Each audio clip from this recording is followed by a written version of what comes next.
eye health center na walang mammogram machine. Dapat lahat ng pampublikong ospital at pribadong ospital na accredited sa PhilHealth dahil parang yung ine-excite sila. Covered kayo, pero konsulta lang. Pupuntahan sa konsulta, RHU or BHS, Barangay Health Station, na walang mammogram para mong linoko yung mahirap.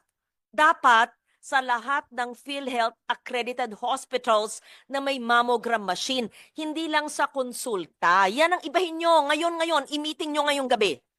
That's a must. Hindi Agree po pwedeng ako doon. hindi. Bakit Opo. kayo nagtuturo na sa konsulta lang, ang konsulta naman, according to the DOH, wala naman silang mga mammogram. Linuloko nyo ang taong bayan sa mga salita-salita natin dito.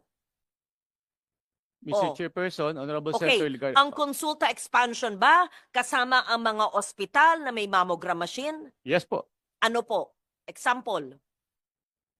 Ngayon po, hindi po tayo naglilimit sa accreditation nating konsulta sa mga primary healthcare providers lang.